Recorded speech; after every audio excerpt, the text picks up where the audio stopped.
fluid address. Okay. When you say fluid address class, meaning to say, the fluid or liquid inside a container in which it is not moving, fluid address. For example, you have this, okay, and then you have a liquid or water, water surface, and then high. And then you have H2O, ang ibig sabihin, fresh water. Automatically, when you say fresh water, specific gravity is 1. Okay? And then you have densities of water. And according to Pascal, ang sabi ni Pascal, si Pascal ang nagsabi, Pascal. When liquid is inside in a container or confined space,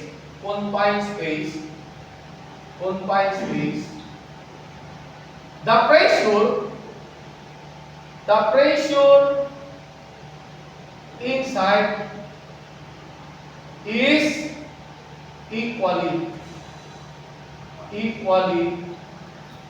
distributed. Yan ang sabi niya, that is according to Pascal. When a liquid or substance inside the container or confined space, all the pressure inside is equally distributed. So yan ang sabi niya. Okay? So we will start now with the fluid address. Okay? The formula. You have the formula here. Formula. We start with density. What is the formula of density? Density is equal to weight over volume. Density, it is different when you say mass density. Okay? This one, you call this one as density. The other one is mass density, equal to mass over volume. So we call this one as mass density. Okay, what is the difference between mass density and weight density? They are only differ by the mass. So ang ibig sabihin, your weight must be equal to pounds, newton, kilonewton, kips, di ba? Ton, that is weight. Kaya nga, if you will go to hydraulics, density now will be specified into weight density. Ang ibig sabihin, the weight is kilonewton, pounds, and so on and so forth. When you say mass density,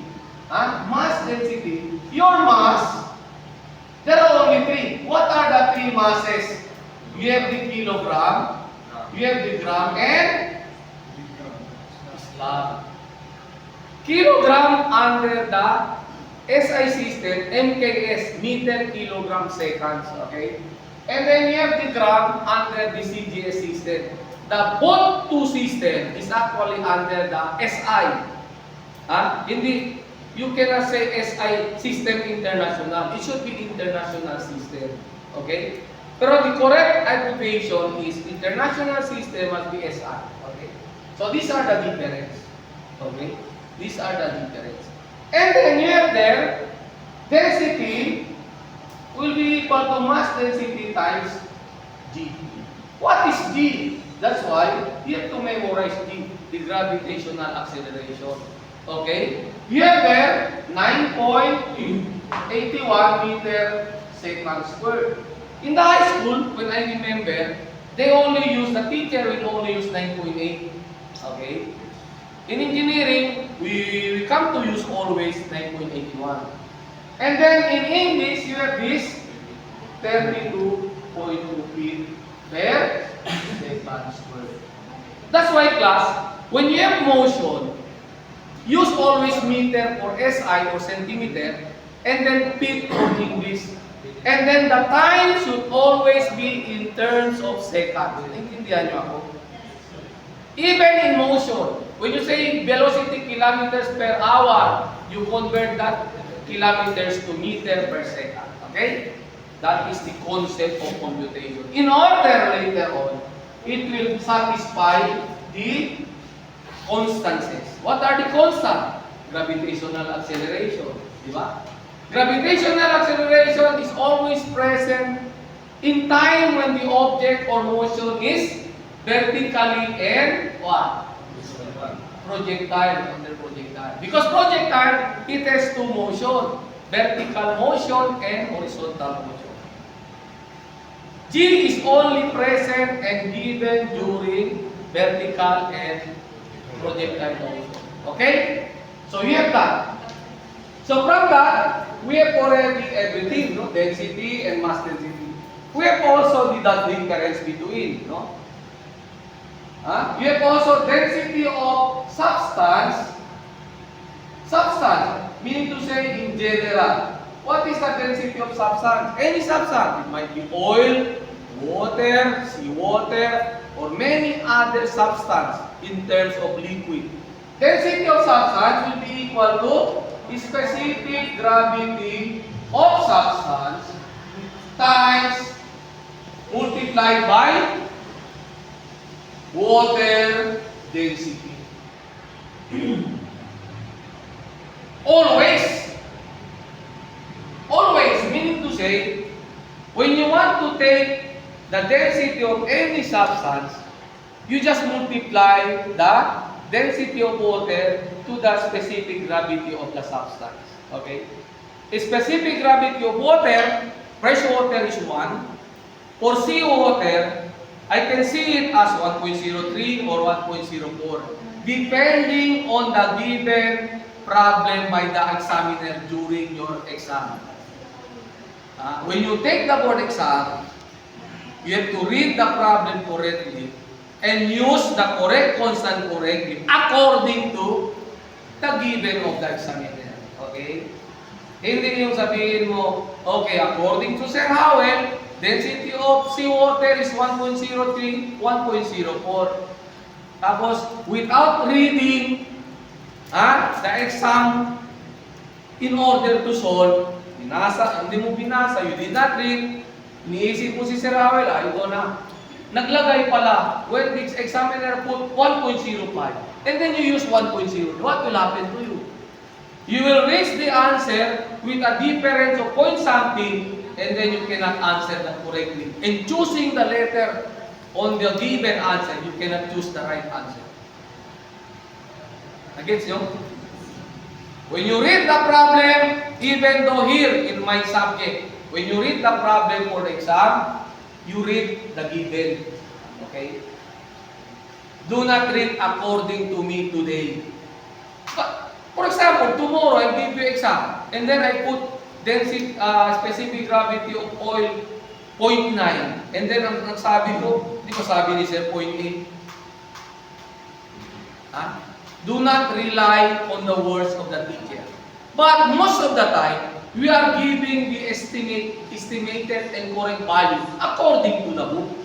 Mga density of water, density of oil, nandyan sa libro. Everything is in the book. All we have to do is research, read, and understand. Okay? So we have this density of substance and density of water. Okay? So we will try to have problems. Okay? The problem now is ito na. Problem number 1. Anong problem? Meron, you have here, okay, surface, liquid surface. So, specific gravity equal to 0.8. And then the height is, ano height? What is the height? Lagay natin 2 meters. 2 meters, okay? The question is only, okay, from that given figure, what is the weight density? Okay. What is, letter A, what is the density? So when you say density, it is the weight density. The other term for density is weight density, okay? And then later, sabi, what is the mass density? Okay, there are only 2 things, okay? And then what will you do next? Okay? You have this one as diameter of the circle is 1 meter, 0.5 meter. Diameter, ha? Given diameter of the cylinder, 0.5 meter, the height is 2 meters. The liquid inside has a specific gravity of 0.8. So meaning to say, 0.8 specific gravity, it might be an oil.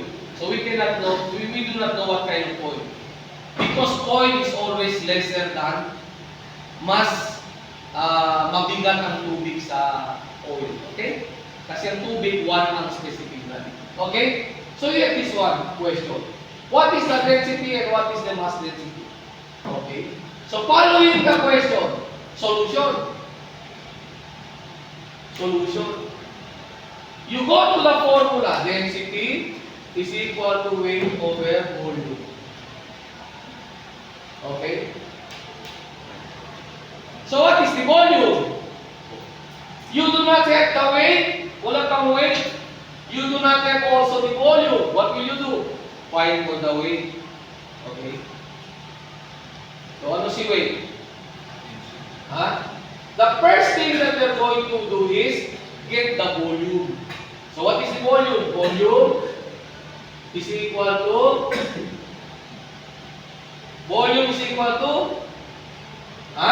area circle times the height. What is the area of circle in terms of diameter? Pi over 4. Pi over 4. Anong diameter? 0.5 square. Anong height? What is the height? 2.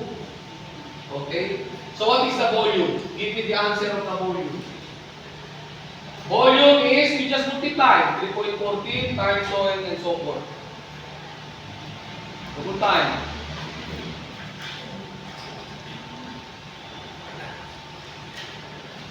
Pi over 8, sir. Ah? Pi over 8, 0.39. Ang answer, ang answer. 0.39. 0.39.